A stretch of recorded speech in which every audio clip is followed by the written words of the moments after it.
Indonesia. Terima kasih. Iya, terima kasih. Iya, halo yang ada di Zoom. Shalom Bapak Ibu. Puji Tuhan ya, kita masih ada di tahun ini, kita masih hidup ya. Karena banyak orang tidak lagi bisa merayakan Natal. Kemarin ada jemaatnya Pak Lukas itu ya, habis makan malam tidur, paginya sudah tidak bangun.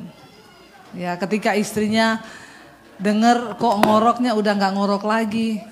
Lalu dibangunin, ternyata sudah meninggal. Nggak ada yang tahu, ya, nggak ada yang tahu. Hanya beberapa hari menjelang Natal dipanggil Tuhan. Makanya kalau kita masih ada hari ini itu anugerah. Berarti tujuan dan tugas kita itu belum selesai. Amin. Saudara, ya tema Natal di gereja ini adalah Yesus membawa pengharapan yang baru.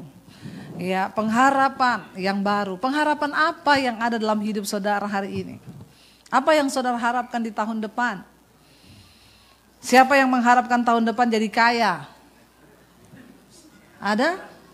Nggak mau kaya? Saya bertanya serius, yang mau kaya angkat tangan. Semua ya. Alkitab berkata siapa yang ingin kaya pasti jatuh dalam berbagai-bagai pencobaan.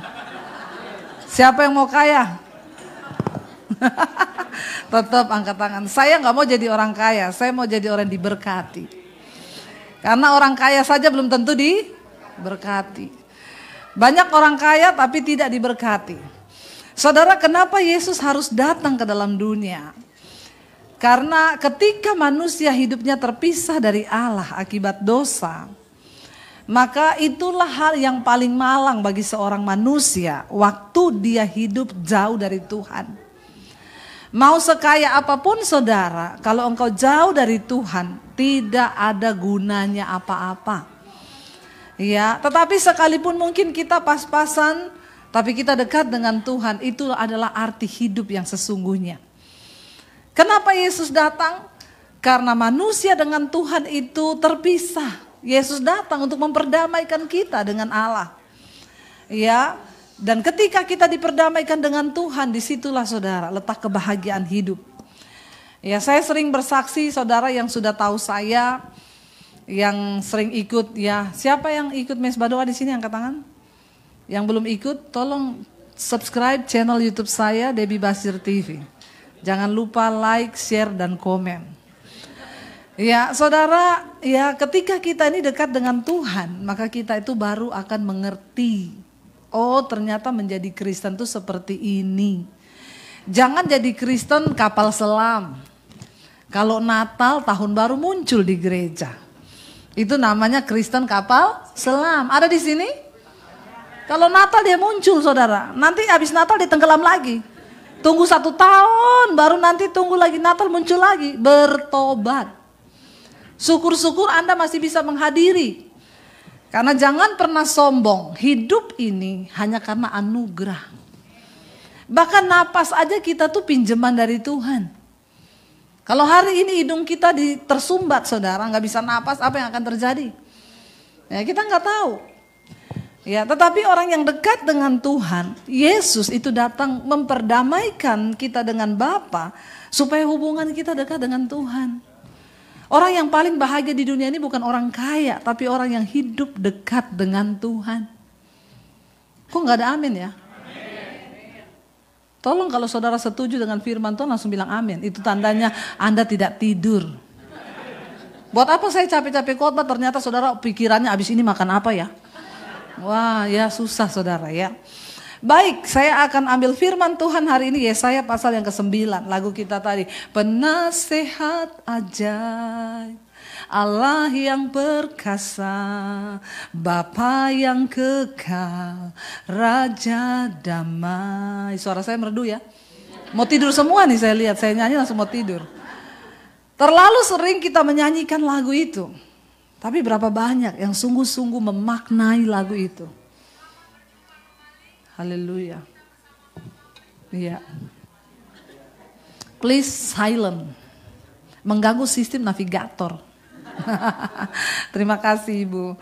Saudara ya, Yesaya pasal yang ke-9 kita buka bersama, judulnya Kelahiran Raja Damai. Yesaya pasal yang ke-9. Ayat yang pertama berkata, tetapi tidak selamanya akan ada kesuraman. Ya, untuk negeri yang terimpit itu. Ya. Oh, ini ayatnya Alkitabnya berbeda ya. Memang ini ada beberapa versi ya. Terjemahan bebas ini ya. Dia langsung ke ini berarti 8. Ya, pasal 8 dulu. Ya, Yesaya 8 ayat 23. Firman Tuhan berkata di sana, tetapi tidak selamanya akan ada kesuraman untuk negeri yang terhimpit itu. Ya, ayat 23, 8 ayat 23. Yesaya 8 ayat 23. Nah, ini. Tetapi tidak selamanya akan ada kesuraman untuk negeri yang terhimpit itu. Kalau dahulu Tuhan merendahkan tanah Sebulon dan tanah Naftali, maka di kemudian hari Ia akan memuliakan jalan ke laut, daerah seberang sungai Yordan, wilayah bangsa-bangsa lain. Nah, 9 ayat yang pertama sekarang. Kita baca bersama-sama, 1, 2, 3. Bangsa yang berjalan di dalam kegelapan telah melihat terang yang besar. Mereka yang diam di negeri kekelaman, atasnya terang telah bersinar. Engkau, baca lagi, engkau telah menimbulkan banyak sorak-sorai dan sukacita yang besar. Mereka telah bersukacita di hadapanmu seperti di waktu panen, seperti orang bersorak-sorak di waktu membagi-bagi jarahan. Sebab kuk yang menekannya dan gandar yang di atas bahunya serta tongkat si penindas telah kau patahkan seperti pada hari kekalahan Midian. Sebab setiap sepatu tentara yang berderap-derap dan setiap jubah yang berlumuran darah akan menjadi umpan api. Sebab seorang anak telah lahir untuk kita, seorang putra telah diberikan untuk kita. Lambang pemerintahan ada di atas bahunya, dan namanya disebutkan orang Penasehat Ajaib, Allah yang perkasa, Bapa yang kekal, Raja Damai. Katakan amin. Saudara, kitab Yesaya ini adalah sebuah nubuatan tentang kedatangan Kristus ke dalam dunia. Kenapa dikatakan bangsa yang diam dalam kekelaman? Tidak akan selamanya mereka melihat kesuraman, mereka melihat ya kegelapan. Bangsa Israel masuk dalam penjajahan, dalam penderitaan akibat kesalahan mereka sendiri. Saudara, kenapa sih Tuhan memberi hukum kepada manusia? Supaya kalau engkau hidup menurut hukum Tuhan, jalanmu itu baik. Ya, kalau tidak ada hukum maka liarlah manusia. Tuhan memberikan hukum dan Tuhan berkata kepada bangsa Israel, aku mendengarkan teriakanmu dari Mesir ketika mereka jatuh dalam perbudakan. Saudara tahu sejarah bangsa Israel? Ketika Yusuf pertama kalinya, ya anak Yakub yaitu Israel, dia diusir dari keluarganya, lalu dia pergi ke Mesir, dibuang oleh saudara-saudaranya. Tetapi ternyata itu semua masuk dalam rencana Tuhan yang besar.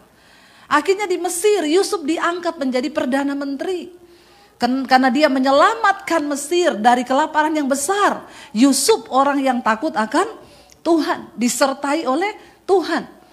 Karena itu ketika dia berada di Mesir, dia diberikan kepercayaan oleh Raja Mesir. Dari pertamanya Potifar, lalu naik dia di penjara dia menafsirkan mimpi. Lalu dia ketemu raja, dia menafsirkan mimpi raja. Dia berkata kepada raja akan terjadi kelaparan yang besar.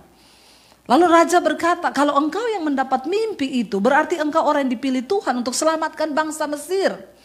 Lalu Yusuf membuat strategi, dia buat lumbung. Ditampung semua hasil panen karena akan terjadi kelaparan yang besar, dan akhirnya benar-benar terjadi. Lalu raja memuliakan Yusuf sehingga ketika Israel kena kelaparan yang besar yang menimpa seluruh bumi pada waktu itu kata Alkitab, lalu Yakub dan ke-11 anaknya itu kelaparan di Israel. Mereka berjalan ke Mesir karena di Mesir ada lumbung-lumbung gandum yang disiapkan oleh Yusuf. Lalu anaknya Yakub datang ke Mesir untuk membeli gandum. Yusuf mengenali mereka, ini saudara-saudaraku yang buang aku dulu. Karena itu saudara, setiap kesialan yang menurutmu sial, jangan engkau tangisi. Percayalah, Tuhan turut bekerja di balik semua kesialan kita. Katakan amin. Dulu saya diusir dari keluarga saya karena saya jadi Kristen. Saya dibuang. Rasa-rasanya gak ada pengharapan. Papi saya bilang keluar dari rumah, jangan bawa ijazah. Saya mau lihat Yesus kasih makan kamu pakai apa. Waktu itu saya menangis. Saya bilang kenapa saya diusir Tuhan? Kenapa saya gak harus di rumah aja dan jadi Kristen? Saya harus keluar dari rumah baru lulus SMA, saya gak tahu mau makan apa. Tapi ketika saya melihat apa yang terjadi sekarang, saya berkata terima kasih Tuhan karena waktu itu aku diusir. Kalau saya gak diusir, saya tidak bisa jadi seperti hari ini. Tuhan turut bekerja dalam segala kesialan yang menurutmu itu sial. Percayalah. Makanya Alkitab berkata, Tuhan turut bekerja mendatangkan kebaikan dalam segala perkara.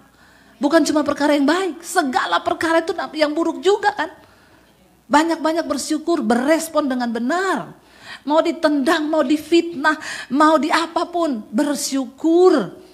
Ketika Tuhan melihat imanmu teruji, dia angkat tinggi engkau. Amin saudara. Sejarah bangsa Israel dimulai dari situ. Akhirnya Yusuf mengenali saudara-saudaranya. Pada waktu itu orang Mesir gak boleh dekat-dekat dengan orang Ibrani. Tapi karena Yusuf sudah melakukan sesuatu yang besar atas Israel. Akhirnya Raja Mesir, Fir'aun berkata, angkat semua keluargamu. Bahwa mereka pindah ke Mesir. Yakub dan ke-12 anaknya datang ke Mesir. Lalu mereka diberi tempat. Diberi pemakaman, padahal itu tidak mungkin. Karena orang Mesir tidak bergaul dengan orang Ibrani. Tapi karena Yusuf, orang yang takut Tuhan ini berdampak. Maka dia mendapat kemurahan di hati Fir'aun.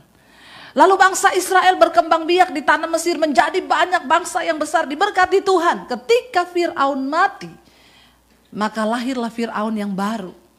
Naik tahta Fir'aun yang baru. Jangan saudara pikir Fir'aun itu nama orang. Itu gelar Raja Mesir. Ya, diangkat Fir'aun yang baru. Yang tidak tahu sejarahnya Yusuf lagi. Lalu dia berkata, kenapa ini orang Mesir semakin banyak di sini dan mereka diberkati? Gak bisa, mereka ini orang Ibrani. Kita jajah mereka jadikan budak. Waktu Yusuf mati, nasib bangsa Israel pun berubah. Perhatikan saudara, kalau hidupmu takut Tuhan, engkau akan berdampak atas generasimu. Dan engkau melahirkan generasi yang berdampak. Nah, generasimu akan memimpin generasi yang berikutnya. Ketika Yusuf mati, habis nasib bangsa Israel. Masuk dalam penjajahan karena mereka gak taat. Gak ada lagi orang yang takut Tuhan. Akhirnya Raja Fir'aun berkata, tidak boleh seperti ini, kita jadikan mereka budak. Lalu mereka berseru kepada Tuhan, Allah Israel. Allah yang berjanji akan memberikan mereka negeri yang penuh susu dan madu itu. Akhirnya Tuhan mendengar teriakan mereka, Tuhan bawa mereka keluar. Tapi di dalam perjalanan di padang gurun pun, itu mereka terus berontak kepada Tuhan. Memang bangsa Israel ini sudah menjadi orang yang keras kepala. Jangan sampai kita menjadi Kristen yang keras kepala, gak mau bertobat. Disuruh mengampuni, gak mau mengampuni. Ada di sini yang masih kepahitan sama orang, gak mau mengampuni? Jangan sampai ada. Kalau ada angkat tangan, saya baptis ulang. Saya rendam, saya cemplungin 20 menit. Biar buka mata langsung di rumah Bapa di sorga. Lebih baik tubuhnya binasa tapi jiwanya selamat. Saudara, engkau tidak akan mungkin melihat berkat Tuhan di tahun depan kalau engkau tidak lepaskan pengampunan. Di hidup ini Tuhan akan izinkan kita mengalami orang-orang yang jahat. Bersyukur lewat orang jahat itu engkau punya pengalaman dan belajar. Bagaimana engkau berespon dengan benar. Tidak semua orang baik. Di dunia ini lebih banyak yang baik atau yang jahat? Pengalaman ya Bu? Kesaksian pribadi ya? Ya. Banyak orang jahat. Di depan pura-pura manis, di belakang pahit. Banyak, iya kan? Tapi nggak usah takut. Ya percayalah, memang itu Tuhan akan izinkan terjadi. Bahkan Yusuf keluarganya sendiri loh. Nggak usah tunggu orang lain. Bahkan keluarga sendiri yang sedarah pun akan tega berbuat sesuatu yang jahat bagi kita. Tapi nggak apa-apa, Tuhan izinkan itu. Tetaplah percaya. Akhirnya bangsa Israel keluar dari tanah perbudakan di Mesir. Lalu mereka berjalan dalam kekelaman. Mereka tidak percaya kepada Allah yang hidup. Apa yang terjadi, saudara? Kenapa kitab Yesaya 9 ini ditulis? Tidak selamanya mereka akan melihat kekelaman. Karena di Yesaya pasal yang ke-8, di sana dikatakan, saudara, ya, dan apabila orang berkata kepada kamu, orang-orang Israel, mintalah petunjuk pada arwah dan roh-roh peramal yang berbisik-bisik dan komat kamit. Ya, maka jawablah, bukankah suatu bangsa patut meminta petunjuk kepada Allahnya? Atau haruskah mereka meminta petunjuk kepada orang mati bagi orang-orang hidup? Bangsa ini menyakiti hati Tuhan. Mereka minta ramalan, minta petunjuk sama orang mati. Orangnya aja udah mati, bagaimana dia bisa memberi petunjuk sama yang hidup? Kalau ada di antara saudara masih percaya sama orang mati, bertobat. Tapi ada bener loh Bu, nenek saya tuh datang pret. Itu setan yang menjelma menjadi nenekmu karena engkau percaya. Alkitab berkata orang mati tidak bisa lagi kembali ke dunia. Dia tidak mengenal orang sekitar. Waktu dia mati rohnya ditawan sama Tuhan. Jadi saya tidak percaya yang namanya arwah gentayangan. Pret. Ya, jangan sekali-kali engkau meminta petunjuk pada arwah, itu adalah kekejian dan persinahan di hadapan Tuhan. Kenapa Tuhan marah dengan bangsa ini? Mereka tidak meminta petunjuk kepada Allah, malah minta kepada dukun, mulutnya komat kamit. Hanya orang bodoh yang cari orang pinter. Saya sudah pinter, saya tidak perlu orang pinter. Amin. Apa yang menjadikan kita pintar? Firman. Ini petunjuk kehidupan. Jangan cari ramalan. Bertobat loh saudara. Siapa yang masih percaya ramalan di sini? Nggak ada ya? Saya lihat-lihat di mukanya masih ada ini. Engkau berkata percaya Tuhan, tapi engkau percaya ramalan. Engkau mencari petunjuk kepada arwah, kepada dukun yang mulutnya komat kamit. Awas loh, bertobat. Masa orang mati nasihati orang hidup? Ya, ini kan tragis. Dia aja udah mati, tidak bisa tolong dirinya. Mau tolong yang masih hidup, bagaimana ceritanya? Ya, apalagi kalau masih ada saudara yang kasih mobil-mobilan sama orang tua. Udah mati bakar mobil-mobilan. Kalau kasih mobil itu yang asli. Jangan yang gambar-gambar toh, uang-uangan. Waktu masih hidup kasih orang tuamu mobil. Waktu masih hidup kasih orang tuamu rumah. Ya, udah mati dikasih mobil-mobilan. Kalau saya jadi arwahnya saya bilang, dasar lu, gua masih hidup, lu tipu, udah mati pun lu tipu lagi. Lu kasih itu gambar-gambar, lu pikir gua apaan? Ya, bertobat saudara. Mari kita hidup dengan iman yang benar. Itu yang membuat Tuhan gak bisa memberkati hidup kita. Karena kita mengaku percaya sama Tuhan, tapi masih melakukan gitu. Lalu Tuhan bilang apa? Ya, karena mereka melakukan hal-hal itu, ya ayat 21, Yesaya 8, carilah pengajaran ya. Mereka akan lalu lalang di negeri itu melarat, lapar. Dan apabila mereka lapar, mereka akan gusar, akan mengutuk rajanya dan juga mengutuk Allahnya. Ya, mereka akan menengadah ke langit dan akan melihat ke bumi dan sesungguhnya hanya kesesakan, kegelapan, kesuraman yang menghimpit dan mereka akan dibuang ke dalam kabut. Kalau engkau jauh dari Tuhan, ini nasibnya saudara. Kesuraman, kegelapan. Banyak prediksi tentang tahun depan. Pak Jokowi bilang, dia ketemu dengan banyak pemimpin negara. Dia tanya, 2022 gimana? Semua bilang, 2022 adalah tahun kesuraman. Bagaimana dengan 2023? Semua pemimpin dunia berkata, tahun kegelapan. Artinya kegelapan apa? Tidak ada terang. Tapi saya mau bilang bagi saudara, kita adalah anak terang. Justru di kegelapan engkau akan bersinar terang. Dan engkau akan menjadi terang itu karena Yesus ada dalam dirimu. Katakan amin. Yes saudara, Tuhan sanggup mengubah nasib kita. Saya bersaksi dari hidup saya. Ya, 2020 merupakan tahun kesuraman harusnya bagi kami. Karena kami tidak punya pengharapan. Semua pelayanan cancel. Pandemi datang. Kami tidak tahu mau hidup bagaimana. Di tengah masa pandemi Tuhan pelihara keluarga kami. Ya, tadinya saya bilang, aduh bagaimana kita mau hidup. Ya, awalnya tiba-tiba saya bisa melukis. Saudara yang ikut kesaksian saya. Tiba-tiba saya pengen melukis. Saya bilang sama suami, antar saya ke toko waktu buka pandemi pertama, lockdown dibuka. Saya mau beli kanvas sama tinta. Suami saya bilang, buat apa? Aku mau melukis. Dia bilang, saya nikah sama kau 20 tahun. Tidak pernah saya lihat kau menggambar. Terus sekarang kau ajak saya ke toko buku. Mau beli kanvas dan tinta. Buat apa? Buat melukis. Tapi karena saya maksa, dia ikut. Sampai di sana saya tanya, Mbak, ukuran paling besar kanvas berapa? Mbaknya bilang 1 kali 20, 1 meter sama kali 80 ada Bu. Mau butuh yang berapa? Yang paling gede. Suami saya tendang saya. Baru mau belajar yang 10 senti saja.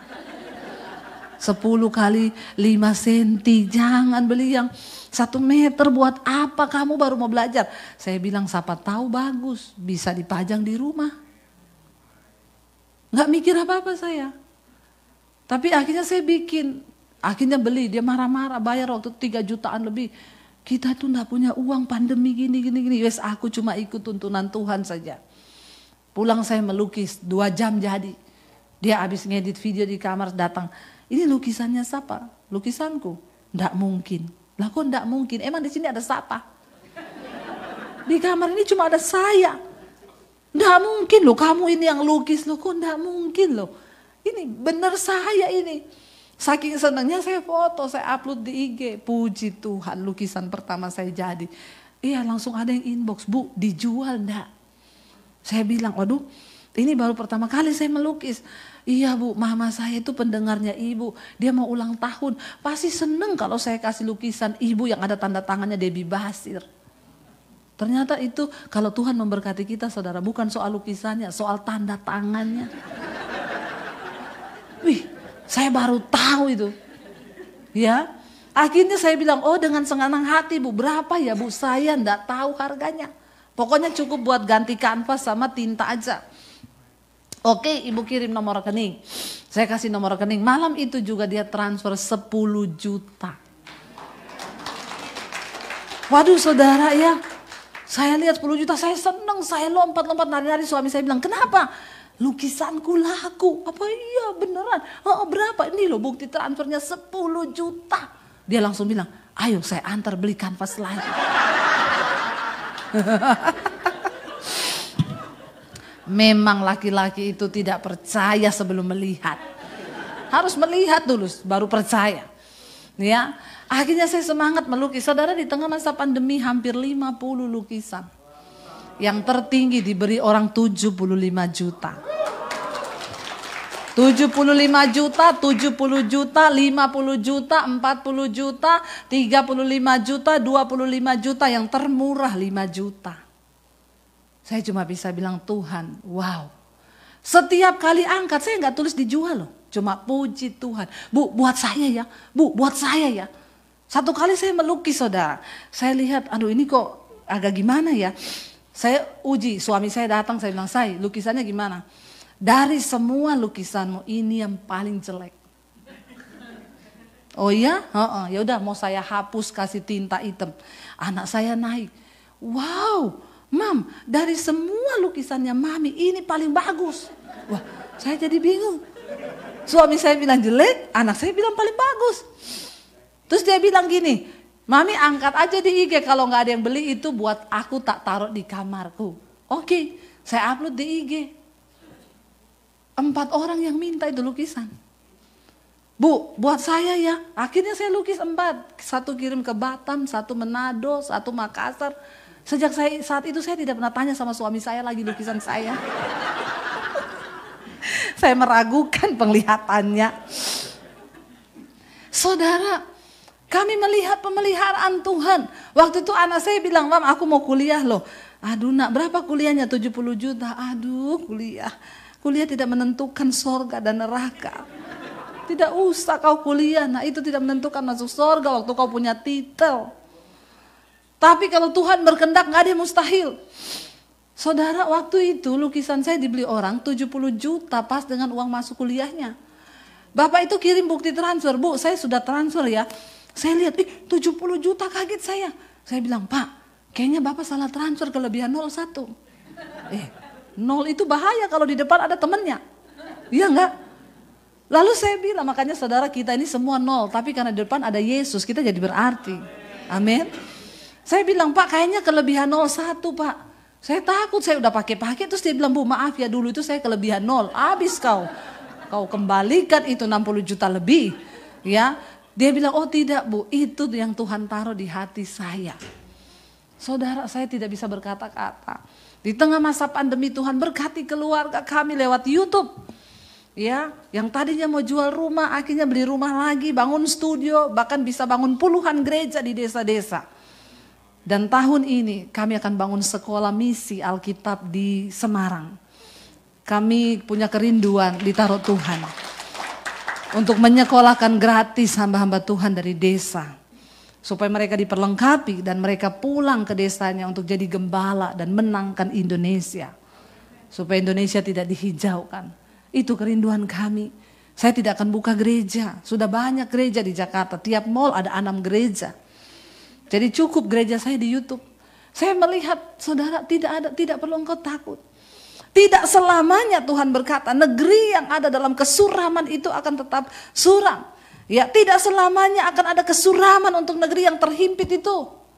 Ketika sang Raja Damai itu datang, dia membawa pengharapan yang baru. Dikatakan di sana apa? Dia adalah penasehat ajaib. Allah yang perkasa. Bapa yang kekal, Raja Damai. Pertama dikatakan dia penasehat ajaib. Saudara, tanggalkan semua kepintaranmu tahun ini. Tanggalkan semua kebisaanmu untuk memasuki tahun depan. Lepas semua hitung-hitunganmu. Tundukkan dirimu di bawah kaki Tuhan dan katakan, "Aku tidak punya apapun yang bisa kuandalkan. Hanya Engkau satu-satunya pengharapan kami ya Tuhan." Orang benar akan melihat janji Tuhan itu ya dan amin, dan itu akan terjadi bagi orang yang percaya saja. Kenapa tidak semua bangsa Israel mengalami tanah perjanjian?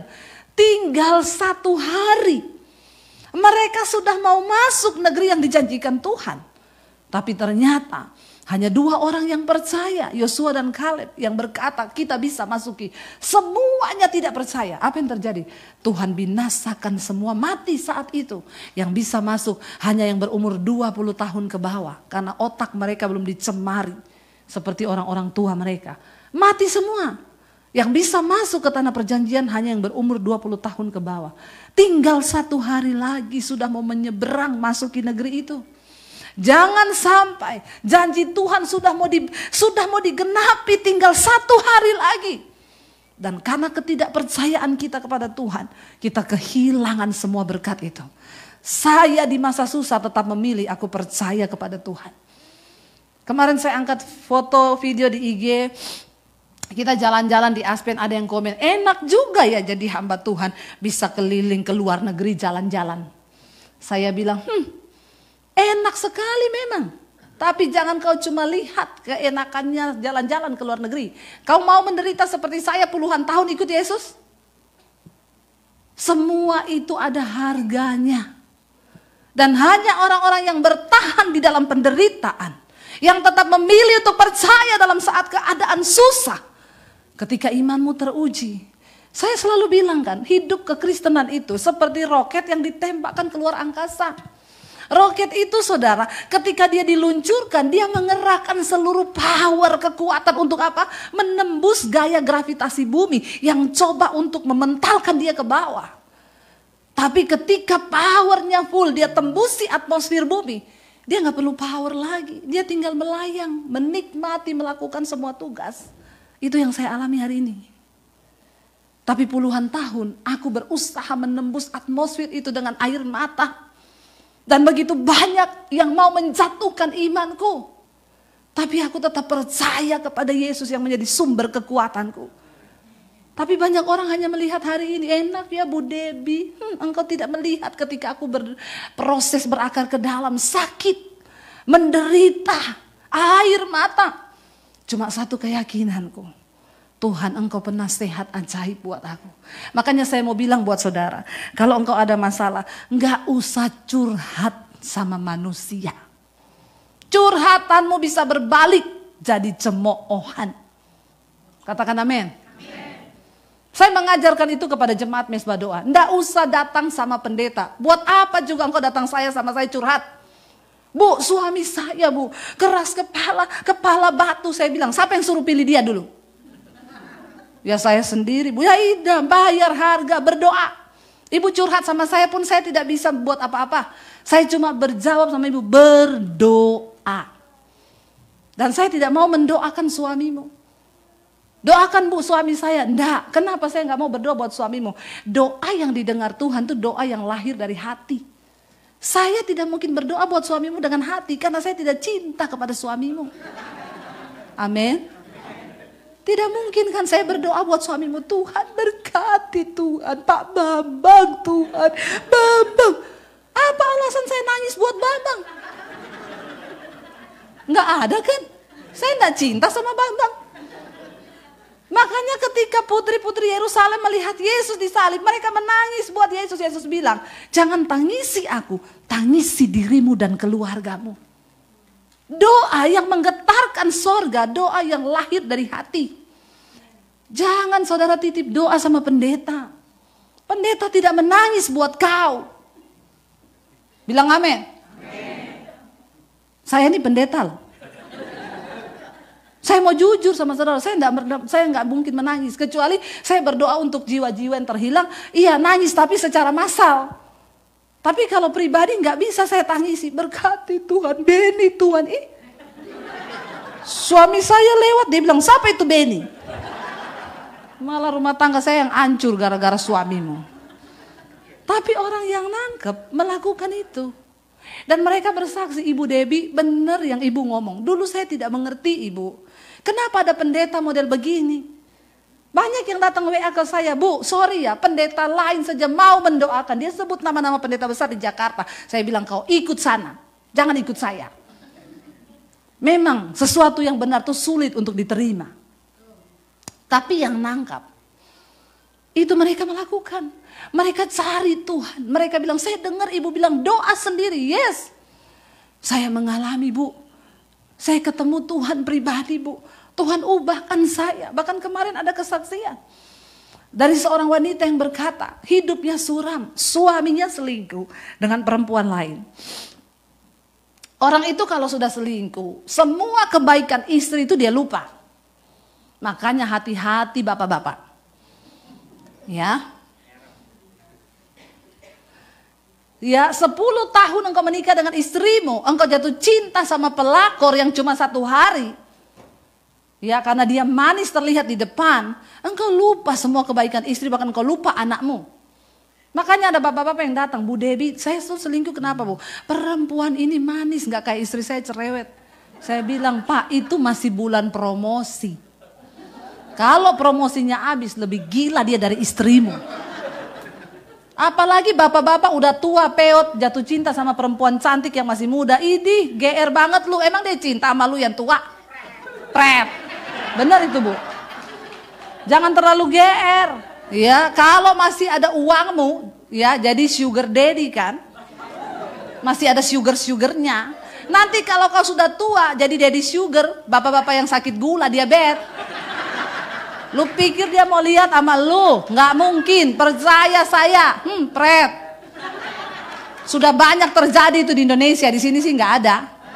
Nggak ada yang ngaku. Belum ada sih yang ngaku. Ya, ada ibu-ibu bilang ke saya, benar itu Bu Debbie, suami saya jatuh cinta sama pelakor. Lebih muda 1 umur anaknya Bu. Apa yang saya lakukan, Bu? Saya bawa obat diabetesnya, obat jantung. Saya datang itu pelakor. Nih ya, ambil suamiku, titip semua obat-obatnya ini ya. Kamu kasih minum dia pagi, sore, 1 sore, 2 sore. Sorry ya, yang kaya tuh saya, ATM saya yang pegang. Jadi sekarang kamu pergi dengan obat-obatnya, langsung loh diputus sama itu pelakor. Kalau sudah begitu, pret. Baru kapok. Bapak-bapak jangan sombong. Engkau merasa engkau kaya, punya uang, terus lupa sama istri. Iya, lah iya, pret banget kan begitu. Saya paling jengkel saudara kalau dengar ada bapak-bapak melupakan istri yang hidup di waktu susah, berjuang bersama. Waktu kau tidak ada duit, yang suka sama kau itu cuma istrimu. Itu pun karena kepleset. Ya, kalau nggak kepleset kagak. Udah bersyukur dia dampingi kau, sukses, punya uang. Begitu punya uang, dilirik pelakor yang muda cuma pengen duitmu. Terus engkau klepek-klepek melupakan istri dan anak-anakmu. Lalu dia cerita sama saya. Dia selingkuh, lupa istri anak, Bu. Akhirnya apa yang terjadi? Dia gugat cerai saya. Rumah tangga kami penuh pertengkaran. Karena semua yang saya buat tuh jelek buat dia. Iya, orang kalau udah selingkuh, istrinya tuh semua jelek. Pasti. Iya, karena dia ketemu pelakor yang tiap hari dandan dari uangnya. Istrinya pulang cuma pakai daster. Ya, akhirnya karena kami ribut terus, berantem terus, semua yang saya buat salah, anak-anak salah, dia menceraikan saya, dia gugat cerai saya. Saya putus asa, saya tertekan, saya suram, kelam hidup saya. Di tengah kegelapan hidup saya ada seorang pria datang mendekati saya, sudah beristri juga. Akhirnya kami membangun hubungan. Saya jatuh di pelukan laki-laki itu dan singkat cerita saya hamil dengan laki-laki itu. Tapi saya tahu dia tidak mungkin menikahi saya, Bu. Makin suram hidup saya gugurkan kandungan saya. Saudara, waktu orang melakukan satu dosa, dia akan membawa dampak dosa itu kepada orang lain. Dan ketika engkau melakukan satu dosa, engkau akan menghasilkan dosa dan dosa dan dosa. Dan dosa itu akan beranak pinak di dalam keluargamu. Hati-hati bapak-bapak, sebagai imam, engkau bertanggung jawab membawa istri dan anak-anakmu datang kepada Tuhan. Bukan menghancurkan rumah tanggamu. Lalu saudara, dia gugurkan kandungan, semakin hancur hidupnya. Kesuraman, kegelapan, dosa menghasilkan kekacauan dalam hidup manusia. Karena itu Yesus datang buat kita. Dia bilang di tengah kesuramannya, dia berpikir untuk mengakhiri hidupnya, tapi dia punya anak. Ada yang kirimin khotbah saya ke dia. Lalu dia mulai mendengar, dia dijamah Tuhan, dia nangis, dia bertobat. Dia serahkan hidupnya kepada Tuhan. Setiap hari dia dengerin khotbah saya. Dia mulai menangis kepada Tuhan. Meminta pemulihan terjadi dalam rumah tangganya. Apa yang terjadi? Waktu dia berdoa, dia bertobat, berbalik kepada Tuhan. Penasehat ajaib itu, firman Tuhan itu nasihat ajaib. Dia berlutut di kaki Tuhan. Suaminya kembali kepada dia.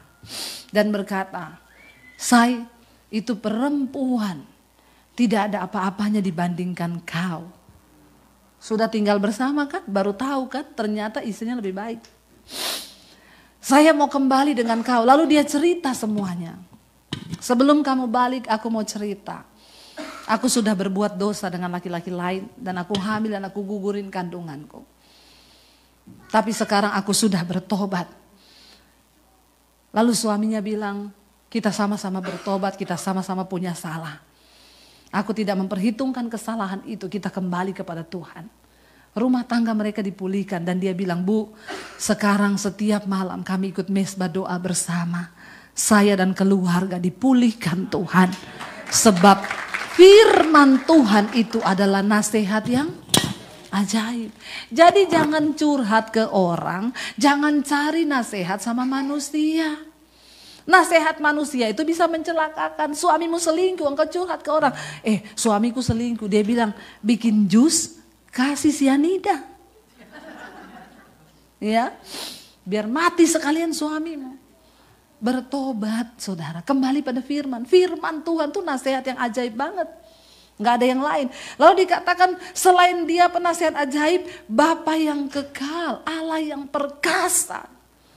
Dia adalah Tuhan yang memegang kendali atas hidup kita. Jangan takut.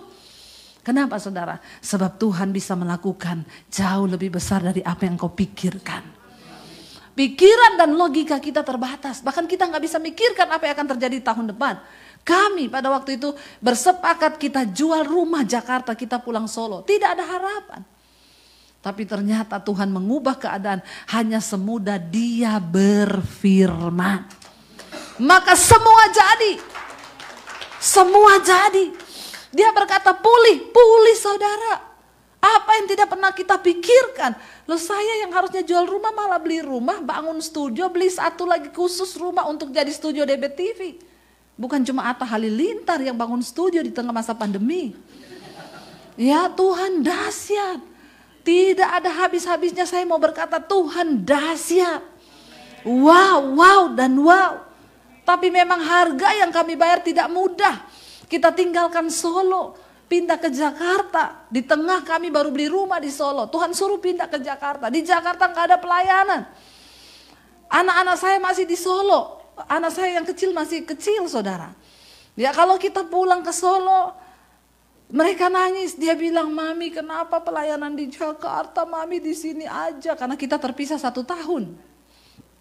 Saya bilang sama anak saya, kamu masih kecil udah pikul salib, tapi Tuhan akan perhitungkan semuanya. Mami ini mau nurut sama Tuhan dek. Kita ke Jakarta 1 tahun gak ada pelayanan. Saya pernah pulang dari Solo ke Jakarta. Dari Jakarta ke Solo mau lihat anak, naik motor karena gak punya uang. 18 jam. Dari Cirebon sampai Solo itu hujan deras, tangan saya ini beku semua. Sepanjang jalan naik motor pinggang saya mau patah, air mata menetes. Tidak berhenti, saya cuma bilang terserah engkau Tuhan karepmu. Karepmu. Orang Jawa pasti tahu itu bahasa. Penyerahan total sudah gak ada, no comment, karepmu Tuhan. Tapi hari ini saya melihat, ya beberapa kali kami masuk dalam pelayanan, satu pelayanannya sudah jadi, kami ditendang. Dibuang begitu saja, difitnah, disakiti. Sakit saudara. Sampai saya pernah bertanya sama suami saya, Tuhan itu ada apa enggak? Kata suami saya, ada Say. Di mana dia? Kenapa kita diperlakukan seperti ini? Dia bilang Tuhan itu ada, berserah saja. Kita berserah saudara. Apapun yang dilakukan manusia, jangan pernah engkau sakit. Jangan pernah engkau tawar hati. Tapi tetap percaya kepada Tuhan. Bangun imanmu pada Tuhan. Dan tetap pegang apa yang sudah Tuhan janji bagi kita. Sebab dia Tuhan yang tidak pernah ingkar janji. Dia tetap melakukan segalanya saudara, bagi saudara dan saya. Kita percaya bahwa Yesus datang sebagai juru selamat. Saya dan keluarga ada di sini. Saya minta suami saya untuk bisa ngiringi. Saya juga ajak anak-anak saya nyanyi ya saudara ya. Mumpung ada mereka. Ya, kita mau nyanyi ya. Dia penasehat ajaib, Allah yang perkasa, Bapa yang kekal, Raja damai buat kita. Ini anak saya ya, ayo sini deh, Angie, Karen dan Dea. Ya jadi suami saya ganteng Dewi. Ya karena satu rumah semuanya perempuan. Dia sendiri yang cowok saudara. Mereka masih kecil-kecil saya tinggalkan di Solo. Kadang air mata saya netes. Waktu itu saya ingat yang paling kecil masih TK. Dia jatuh dari ayunan di sekolah. Kepalanya bocor, tapi saya lagi pelayanan di Jakarta. Saya nangis sama Tuhan. Kadang-kadang saya lihat mereka tidur. Mereka bilang, Mami kenapa pergi ke Jakarta? Saya cuma bilang, Tuhan, kenapa saya harus terpisah dengan mereka? Tuhan tuh ngomong, firman Tuhan, kalau engkau sudah siap untuk membajak, dan engkau menoleh ke belakang. Kalau engkau lebih mencintai keluargamu daripada aku, maka engkau tidak layak bagi kerajaanku. Anak-anakmu itu milikku. Aku yang akan pegang kendali. Saya cuma berserah pada Tuhan. Tapi hari ini saya melihat bagaimana Tuhan menggenapi janji-janjinya. Seperti roket saudara. Susah. Kadang-kadang ada air mata. Ada penderitaan. Tapi tetaplah percaya. Biarlah di Natal ini kita mengalami Tuhan datang sebagai juru selamat. Mari tundukkan kepala di hadapan Tuhan.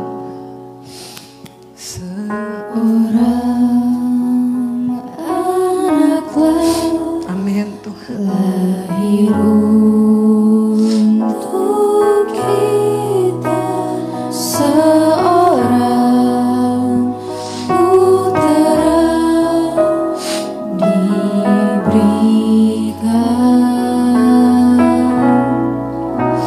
lambang pemerintahan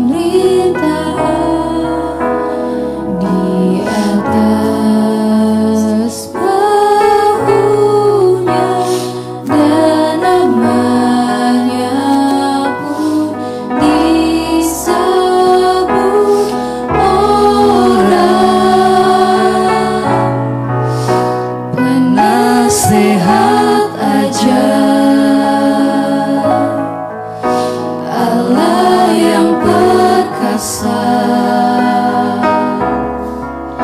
Bapa yang kekal, Raja damai. Sambutlah Dia, Yesus Tuhan,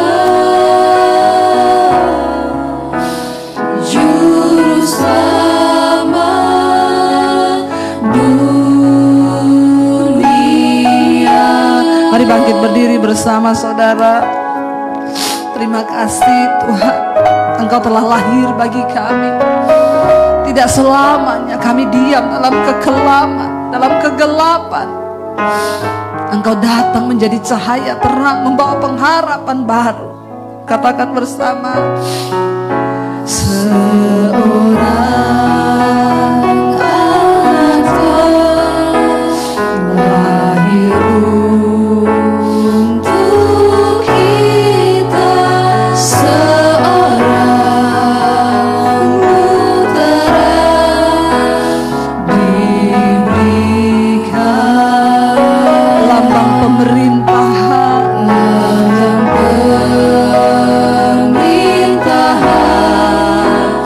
di atas bahunya, dan namanya pun disebut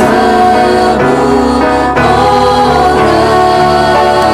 Katakan penasehat ajaib. Amin.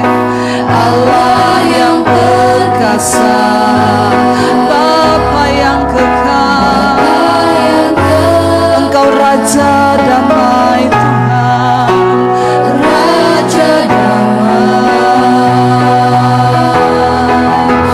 Sambutlah Dia, Yesus Tuhan, Juru Selamat dunia. Lebih lagi katakan penasehat ajaib, Allah yang perkasa,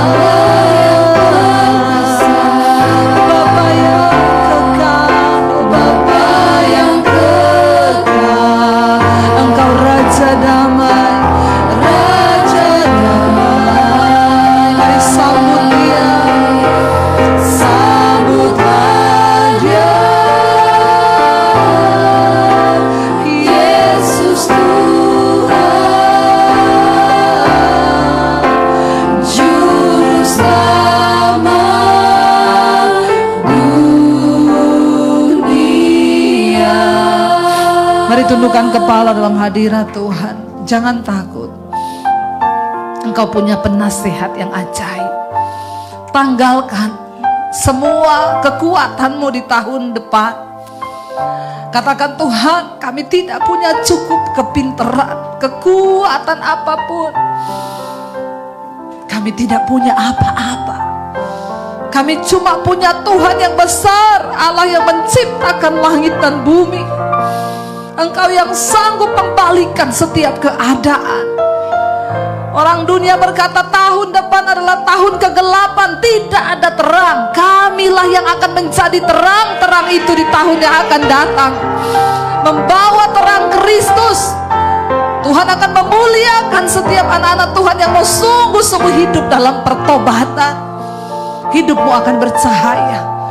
Dia berkata, aku akan mengangkat engkau menjadi anak kesayangan. Aku akan memuliakan engkau di antara bangsa-bangsa, sehingga hidupmu menjadi terhormat, termulia. Engkau akan menjadi orang yang termasyur, kata firman Tuhan, itu janjinya. Asalkan engkau sungguh-sungguh hidup menurut ketetapanku dan tidak berharap kepada yang lain. Datang pada Tuhan, rendahkan diri di hadapan Tuhan, saudara. Dan kita akan melihat pembelaan, penyertaannya, berkat-berkatnya tercurah atas hidup kita. Hari ini bahkan sampai selama-lamanya. Dia Tuhan yang berjanji. Penasihat ajaib, Allah yang perkasa. Dengan iman engkau katakan ini, Bapa yang kekal, Bapa yang kekal, engkau Raja damai, Raja damai. Sambutlah dia, sambutlah dia, Yesus Tuhan, Juru Selamat dunia. Sambutlah dia, katakan, sambutlah dia, Yesus Tuhan, Juru Selamat dunia. Sekali lagi, sambutlah dia, sambutlah dia, Yesus Tuhan, Juru Selamat dunia. Segala pujian, hormat, kemuliaan hanya bagi Raja di atas segala raja, Yesus Kristus Tuhan. Katakan bersama, amin. Tepuk tangan buat Tuhan Yesus. Silakan duduk Bapak Ibu.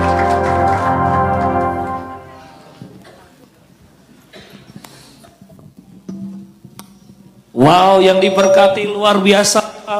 Tangan sekali lagi Tuhan. Haleluya. Terima kasih yang masih join dari Kelapa Gading, dari Iowa, dari Madiun. Haleluya. Beberapa orang dari Virginia. Thank you. Oke, terima kasih. Yang diberkati dengan kesaksian Ibu Debbie Basir, lambaikan tangan atas nama seluruh bangsa Indonesia di Philadelphia. Katakan thank you, 1, 2, 3, thank you. Kurang keren kalau udah pakai baju merah, katakan kamsia, 1, 2, 3, kamsia. Thank you Bu, jangan kapok datang ke Philadelphia ya, supaya siapa mau diberkati lagi tahun depan ya, tiap tahun harus ke Amerika ya Bu ya. Oke. Terima kasih Bapak Ibu Saudara. Jangan pulang dulu, kita sekitar 20-30 menit lagi, kita akan ada beberapa persembahan pujian dari anak-anak sekolah minggu, dari youth, dan kita akan fellowship sama-sama. Saya percaya di hari Natal ini ada perkara-perkara yang dahsyat yang Tuhan akan kerjakan. Jadi kalaupun dunia ngomong ini kegelapan, ini susah, ini sulit, tapi dalam Yesus ada pengharapan yang baru. Mari kita akan lihat youth presentation. You guys ready? Oke, you had it. Lampunya boleh dimatiin mungkin? Oke. Terima kasih dan lilinnya boleh dibagiin. Haleluya.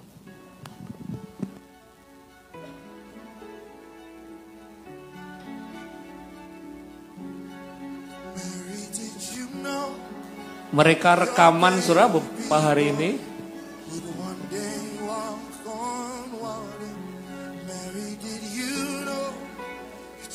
Baby boy would save our sons and daughters. Do you know that your baby boy come to make you new. This child that you deliver would soon deliver you. Mary, did you know your baby boy would give sight to a blind man? Mary, did you know that your baby boy would calm the storm with his hand? Did you know that your baby boy is one where angels trod? When you kiss the little baby, you kiss the face of God. Mary, did you know? Did you know? Did you know? Did you know what was inside of you? Did you know? Did you know? Did you know? The King of Kings was in you. Did you know? The blind will see, and the deaf will hear, and the dead will live again.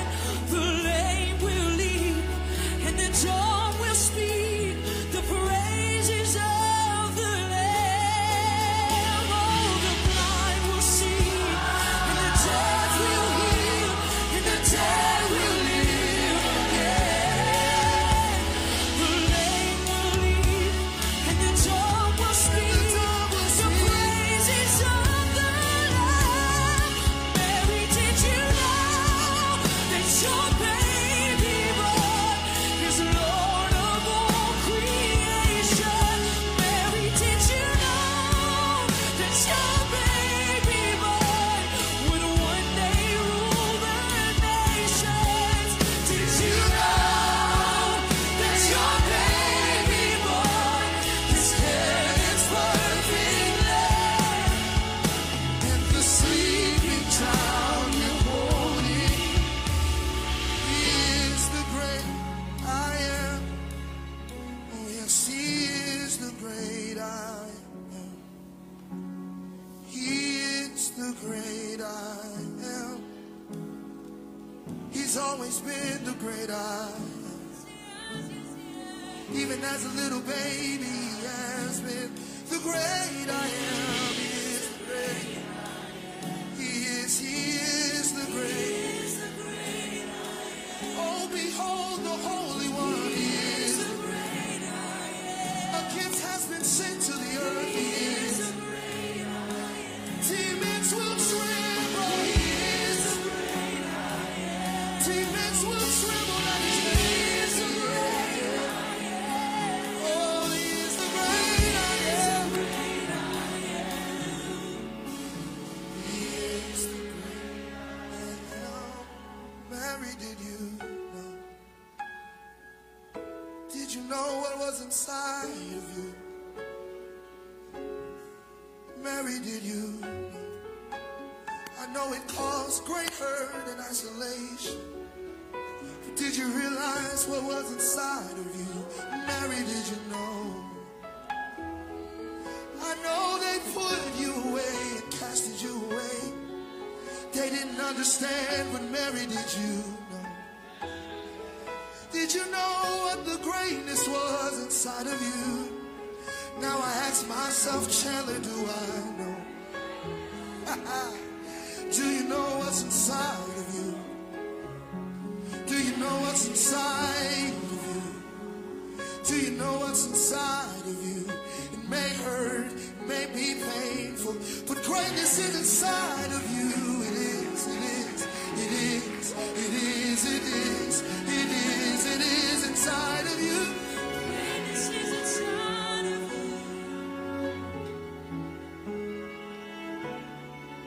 You may be in a season right now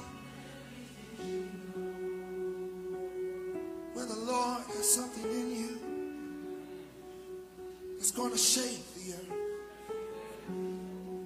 And you may be hurt, you may be crying, pillows wet with tears. But what the Lord has placed inside of you, Ini pemain-pemainnya Bapak Saudara. Mereka kerja keras, haleluya. Tepuk tangan dong mereka. Haleluya. Amin. Mari kita bangkit berdiri bersama. Ada senter di tangan saudara. Kita sengaja pakai lilin karena kita pakai karpet. Ya, kita percaya walaupun di luar masih panas, puji Tuhan, maksudnya ada matahari, tapi kita bisa candlelight, ya. Nyalain kalau Anda nggak punya lilin, saudara, senter ini saudara boleh bawa pulang. Ini langsung dari pabrik kita order, haleluya. Silent night, saudara boleh pakai flashlight, oke. Seperti orang Majus dan para gembala, kelahiran Sang Juru Selamat, dengan kita nyanyi sama-sama. Saya harap semua partisipasi ya, kita nyalakan semua candlelight, gak ada yang gak semua. Panitia juga, yang di belakang usher, yang masak semua, kita sambut kelahiran Tuhan Yesus. Kita nyanyi sama-sama. Malam kudus, malam kudus. Multimedia tolong. Sunyi senyap, bintangmu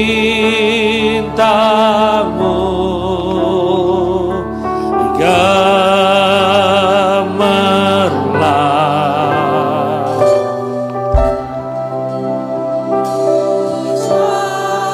umat manusia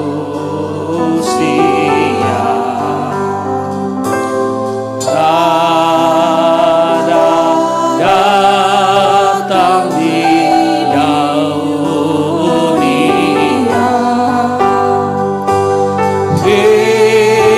Kristus anak Daud.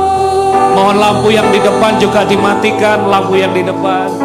Kristus anak Daud. Sekali lagi, malam kudus sunyi senyap, malam kudus sunyi senyap, sunyi senyap. Bintangmu, angkat tangan saudara, angkat lampu, haleluya. Gemerlap Juru Selamat manusia,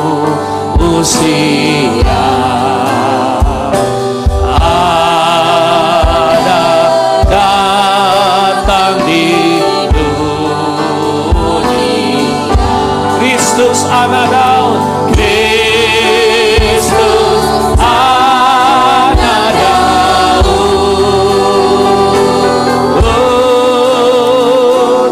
Kristus anak Daud. Musik pelan-pelan, mari angkat tangan saudara yang ada center. Firman Tuhan hari ini, thank you Bu Devi Basir. Pesan Tuhan bagi kita, justru di tengah kegelapan kita yang menjadi terang. Amin. Justru di tengah kegelapan saudara diberkati untuk jadi berkat. Justru di saat-saat yang sulit engkau akan melihat pertolongan Tuhan yang dahsyat dalam hidupmu, sehingga banyak orang yang akan melihat karya Tuhan, tangan Tuhan yang dahsyat bekerja dalam hidupmu. Saudara tangkap ini, saudara percaya ini, bahwa Dia Tuhan yang setia. Bapa, kami mengangkat center atau light di tangan kanan kami sebagai komitmen. Engkau yang sudah datang membawa damai, membawa terang itu tinggal di dalam hidup kami. Dan sekarang kamilah yang akan menjadi terang bagi dunia, terang bagi keluarga kami, terang bagi komunitas kami, terang di pabrik kami, di apartemen kami, di sekolah kami. Tuhan, kami mau menjadi terang-Mu bagi keluarga kami yang belum diselamatkan. Thank you Tuhan, Engkau pilih kami menjadi terang-Mu. Terima kasih buat kehadiran-Mu di dalam hidup kami. Kami percaya Bapa, kami juga orang-orang imigran, orang-orang Indonesia di kota Philadelphia.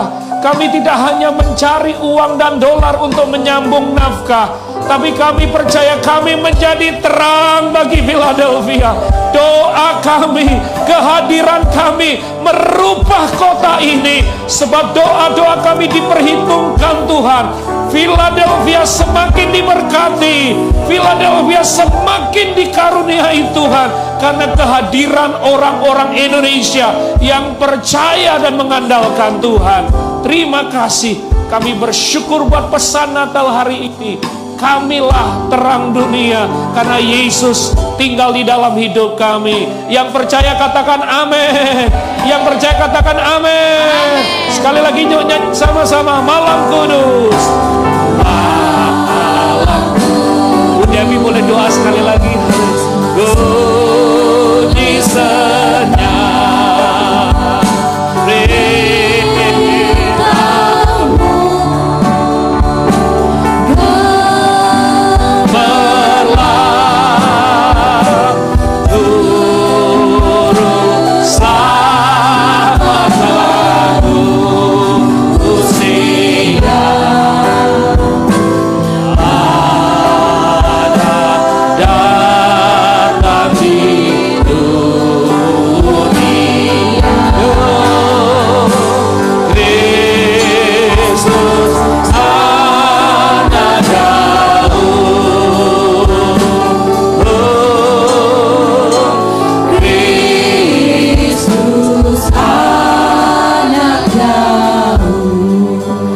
Terima kasih Tuhan, Engkau datang menjadi terang di dunia ini. Karena memang dunia ini penuh dengan kegelapan. Karena itu terang itu ada dalam hidup kami. Apapun yang akan terjadi di tahun depan, orang berkata adalah tahun kegelapan, justru kamilah yang akan menjadi lilin-lilin penerang. Ini waktunya penuaian besar terjadi atas dunia. Ini waktunya hati Tuhan dicurahkan bagi dunia. Jadikan kami orang-orang yang membawa terang itu bagi keluarga kami, bagi orang-orang di sekeliling kami yang mengalami ketakutan, kesuraman, kegelapan. Persiapkan kami untuk bercahaya di tahun depan. Kami tahu janji firman Tuhan akan ada perbedaan antara orang-orang yang sungguh-sungguh mencari Tuhan dengan yang tidak. Biar Engkau dapati kami menjadi orang-orang hidup dalam pertobatan, berjalan dalam kekudusan dan terang firman Tuhan. Dan hidup kami akan menjadi dampak bagi banyak orang. Ini waktunya kami bersinar terang di tengah kegelapan. Berkati Tuhan semua anak-anak-Mu. Mereka yang takut hari ini tidak takut lagi, tapi kami bertobat dan mau sungguh-sungguh hidup dalam kebenaran-Mu. Kami percaya tahun depan menjadi tahun yang membawa berkat bagi kami, karena kami menjadi penuai-penuai-Mu Bapa. Berkati Pak Beni, istri sebagai gembala di tempat ini, sertai pelayanan mereka, anak-anak mereka, bahkan seluruh pengerja di tempat ini. Tuhan memberkati. Kami membuka hati dan tangan kami Tuhan untuk menerima berkat yang dari Tuhan. Diberkatilah Engkau dalam hidupmu, diberkati rumah tanggamu, diberkati pekerjaanmu, diberkati kesehatanmu, diberkati keuanganmu. Engkau akan menjadi berkat bagi banyak orang, dan hidupmu menjadi tanda bagi kemuliaannya. Karena itu terimalah kiranya berkat dari Allah Bapa, cinta kasih Tuhan Yesus Kristus, penyertaan Allah Roh Kudus akan menyertai hidupmu mulai hari ini, bahkan sampai kali yang kedua Tuhan Yesus datang menjemput kita. Nama kita tercatat di dalam kitab kehidupan. Dalam nama Tuhan Yesus yang mengaku diberkati Tuhan, katakan bersama. Amin. Amin.